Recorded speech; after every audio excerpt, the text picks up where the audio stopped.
성도 여러분 안녕하세요. 말씀 묵상 리바이블입니다. 시작된 한 주도 하나님의 온전한 사랑으로 승리하시기를 축복합니다. 오늘 하나님께서 우리에게 주신 말씀은 창세기 43장 30절에서 34절까지 말씀 보겠습니다. 30절입니다. 요셉이 아우를 사랑하는 마음이 복받쳐 급히 울 곳을 찾아 안방으로 들어가서 울고 얼굴을 씻고 나와서 그 정을 억제하고 음식을 차리라 하매 그들이 요셉에게 따로 차리고 그 형제들에게 따로 차리고 그와 함께 먹는 애굽 사람에게도 따로 차리니 애굽 사람은 히브리 사람과 같이 먹으면 부정을 입음이었더라. 그들이 요셉 앞에 앉되 그들의 나이에 따라 앉히게 되니 그들이 서로 이상히 여겼더라. 요셉이 자기 음식을 그들에게 주되 베냐민에게는 다른 사람보다 5배나 주매 그들이 마시며 요셉과 함께 즐거워하였더라. 아멘. 시기라는 한자를 풀어보면 샘날 시자와 꺼릴 기자입니다. 그 의미는 다른 사람이 잘 되거나 사랑받거나 인정받는 것을 보며 마음속으로 미워하거나 질투하는 감정을 말합니다. 사람의 마음속에는 사랑받고자 하는 이 본능이 있기 때문에 우리는 때때로 시기라는 마음도 불쑥불쑥 올라올 때도 있습니다. 그런데 잠언 14장 30절은 이렇게 말씀합니다. 평온한 마음은 육신의 생명이나 시기는 뼈를 썩게 하느니라. 시기는 자신의 뼈가 썩는 것입니다. 남을 향한 시기라는 독이 자기를 먼저 갉아 먹는다는 말씀입니다. 그리고 그 시기라는 독은 결국 공동체를 무너뜨리기도 합니다. 동생 아벨을 보고 가인이 그랬습니다. 목동 다윗을 보고 사울 왕이 그랬습니다. 그리고 채색 옷을 입은 요셉을 보고 그의 형들이 그랬습니다. 그렇다면 형들은 왜 요셉을 그렇게 시기했을까요? 그 첫 번째 이유는 아버지 야곱의 편애 때문입니다. 채색 옷 한 벌이 만들어낸 상처입니다. 아버지가 요셉만 사랑한다라는 이 감정이 쌓이고 쌓여 시기가 된 것입니다. 또 두 번째는 하나님의 계시, 즉 요셉의 꿈 이야기를 꺼낼 때마다 형들이 속으로 시기에 뒤집혔습니다. 요셉, 너희가 우리가 절을 한다고?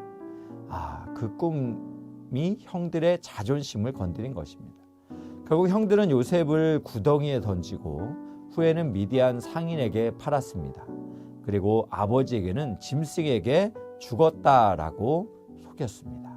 시기가 여기까지 간 것입니다. 이처럼 작은 미움이 거짓이 되고 거짓이 배신으로 드러나며 배신이 살인에 가까운 큰 죄를 만들었습니다. 그런데 하나님은 이 최악의 상황을 뒤집으셨습니다. 비록 요셉은 애굽의 노예가 되었고 감옥까지 갔습니다. 그러나 하나님이 요셉과 함께 하셨습니다. 창세기에 요셉에 나온 이 본문들을 살펴보면 여호와께서 요셉과 함께 하시니라는 문장이 계속 반복되고 있습니다. 여호와의 함께 하심이 바로 전부입니다. 형들의 시기도, 보디발의 모함도, 술 맡은 관원장의 망각도 그 무엇도 하나님의 함께 하심을 끊을 수는 없었습니다.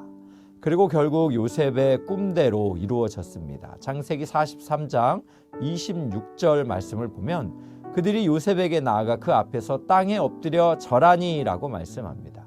이처럼 하나님은 전능하신 분입니다. 하나님이 계시하신 꿈은 반드시 이루어집니다. 형들은 요셉을 시기하여 죽이려 하고 미디안 상인에게 팔아 넘겼지만 하나님은 요셉과 함께 하셔서 요셉을 애굽의 총리로 세우셨고 형들은 곡식을 구하러 요셉 앞에 엎드려 절하면서 요셉의 꿈이 그대로 성취된 것입니다. 자, 그럼 여기서 우리가 주목해야 할 부분이 있습니다. 바로 요셉이 밥상을 차린 것입니다. 30절 오늘 말씀에 요셉이 아우를 사랑하는 마음이 복받쳐 급히 울 곳을 찾아 안방으로 들어가 얼굴을 씻고 울고 얼굴을 씻고 나옵니다. 그리고 음식을 차리라고 명하는데요. 감정이 행동을 지배하지 않았습니다.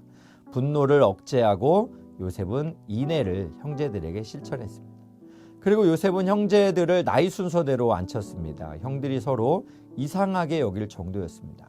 저 사람이 어떻게 우리의 나이를 알지? 그들은 몰랐습니다. 자기들 앞에 앉은 사람이 바로 요셉이라는 것을.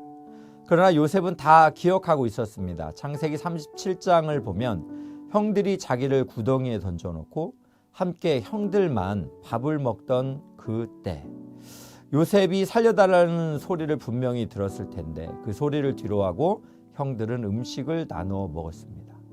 요셉을 배제한 밥상이었습니다. 그 밥상은 참 잔인한 밥상이었죠.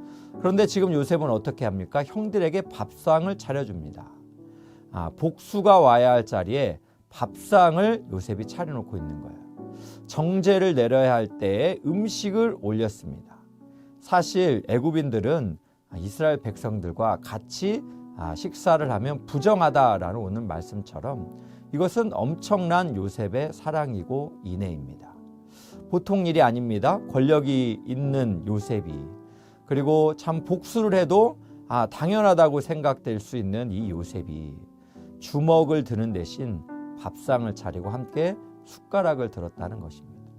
그리고 요셉은 베냐민에게는 다른 형제들보다 5배나 더 줬습니다. 요셉은 베냐민을 노골적으로 편애한 거죠.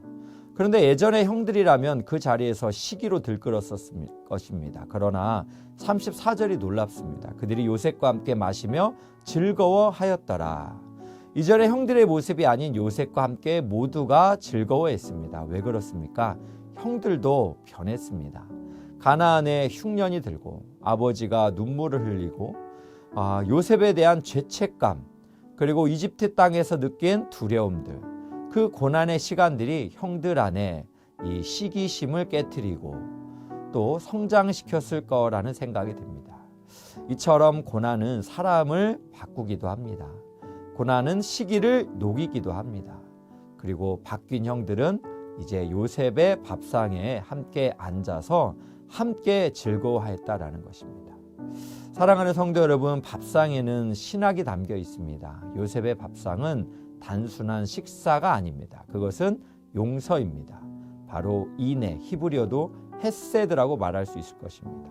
대가를 요구하지 않는 사랑, 받을 자격 없는 자에게 베푸는 사랑, 그 사랑이 밥상 위에 펼쳐진 것입니다. 예수님도 그렇게 하셨습니다. 부활하시고 자신을 모른다고 부인했던 제자들을 찾아가셨습니다. 그리고 조반을 차려주시며 와서 조반을 먹으라 라고 말씀하셨습니다.